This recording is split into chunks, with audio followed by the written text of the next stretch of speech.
प्रेम शुक्ला जी के पास आते हुए, प्रेम शुक्ला जी अब सीधे आपके पास आते हुए सरकार से लेकिन ये सवाल पूछा जाएगा, देखिए जांच होने दीजिए, जांच जो होगी दूध का दूध पानी का पानी हो जाएगा, लेकिन सरकार की ये जिम्मेदारी है ना कि अगर लोगों के जहन में ये सवाल है कि दो लोग कैसे घुस आए, कौन इसके लिए जिम्मेदार है, कौन जवाबदेह है, सरकार इस पर अपनी स्थिति को स्पष्ट करे सदन के भीतर, तो ये तो स्पष्ट कर देना चाहिए। इसके लिए जांच का इंतजार क्यों किया जा रहा है, या फिर जांच जो जारी है उसके बारे में ही सदन में बयान दे दिया जाए। प्रेम शुक्ला जी, जांच के स्पष्ट हो सकता है क्या?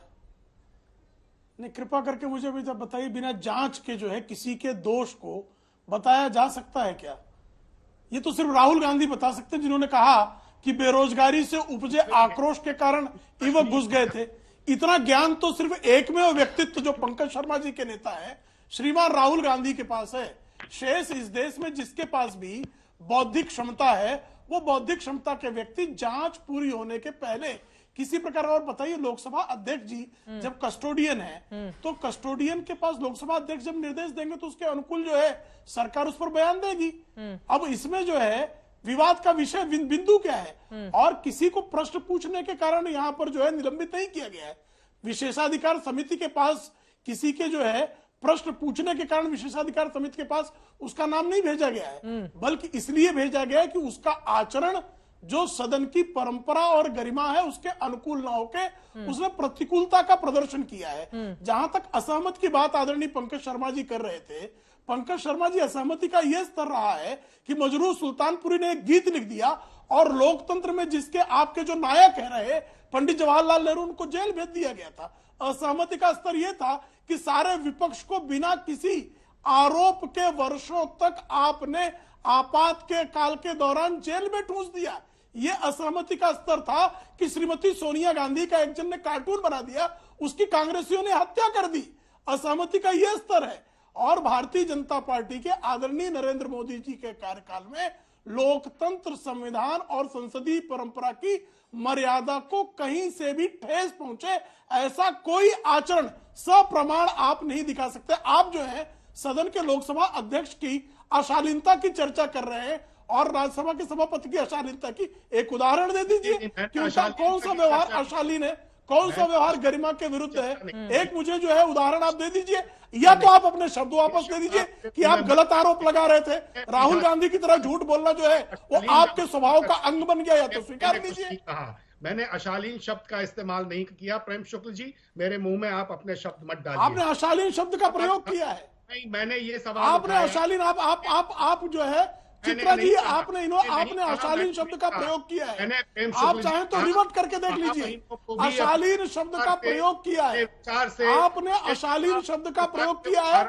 मैं चुनौती दे रहा हूं, आप पंकज शर्मा जी के बयान को रिवर्स करके देख लीजिए। आप जो है लोकसभा अध्यक्ष चेयर की गरिमा को अशालीन जैसे शब्दों से नवाजने का जो दुष्कर्म कर रहे हैं, वो अत्यंत जो है आचरण विहीन एक करके थोड़ा सा किया जाना चाहिए। थोड़ा सा ये दुष्कर्म कुकर्म इस तरह के शब्दों से प्रेम शुक्ला जी हमें भी बचना चाहिए। और लेकिन उन्होंने जो आरोप लगाए हैं उस पर पंकज जी ठीक है, तो थोड़ा सा प्रेम शुक्ला जी गुजारिश है, बस मैं तो गुजारिश ही कर सकती हूँ, ठीक है, मैं तो बस गुजारिश ही कर सकती हूँ। मुझे लगता है कि इससे थोड़ा सा बचना चाहिए। चेयर के लिए अगर अभद्र शब्दों का प्रयोग करूंगा तो ये दुष्कर्म नहीं तो क्या सत्कर्म है? ठीक है, पंकज शर्मा जी आप जवाब दे दीजिए, उसके बाद प्रियंका कक्कड़ जी भी कुछ बोलना चाहिए। पंकज शर्मा जी, उन्होंने इतिहास के तमाम उदाहरण गिनाए हैं जिसमें किस तरह से लोकतांत्रिक मूल्यों का हनन किया गया। इतिहास में लिखा हुआ है सब कुछ, बताने की जरूरत तो है नहीं पंकज जी। हाँ, लिखा हुआ है। तो भारतीय जनता पार्टी ने कब कब क्या क्या किया, इसके भी सैकड़ों उदाहरण हैं। मैं तो कह रहा हूं ना कि एक राजनीतिक शुचिता का पालन, राजनीतिक मर्यादा का पालन हर राजनीतिक दल को करना चाहिए। आप प्रेम शुक्ल जी, इसको आप लोकतंत्र का मंदिर कहिए, लोकतंत्र की मस्जिद कहिए, गुरुद्वारा कहिए, गिरजाघर कहिए, ये एक नई इमारत आपने खड़ी कर उस पर। हाँ, आपके लिए मंदिर है, मेरे लिए सब है। मेरे लिए मस्जिद भी है, गिरजाघर भी है, गुरुद्वारा भी है, मंदिर भी है, सब कुछ है।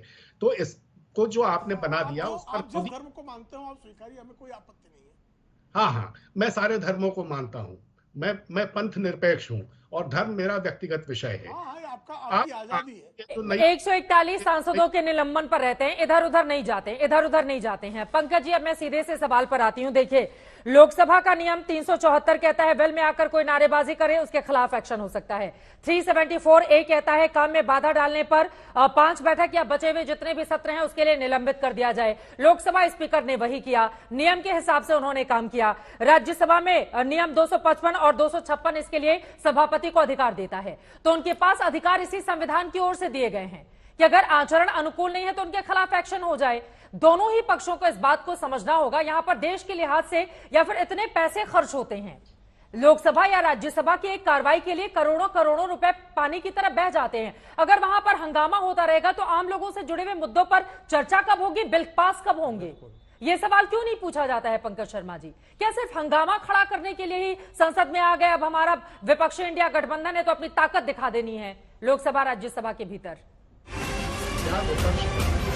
एक बड़ी खबर आ रही है, उसके बाद में लौट रही हूं। संसद में उपराष्ट्रपति के अपमान का मुद्दा उठा है। बाहर जिस तरह से एक सांसद की ओर से मिमिक्री की गई है कल्याण बनर्जी, इस मुद्दे को सदन के भीतर उठाया गया है। संसद में राहुल गांधी माफी मांगी, ये कह रहे हैं प्रहलाद जोशी।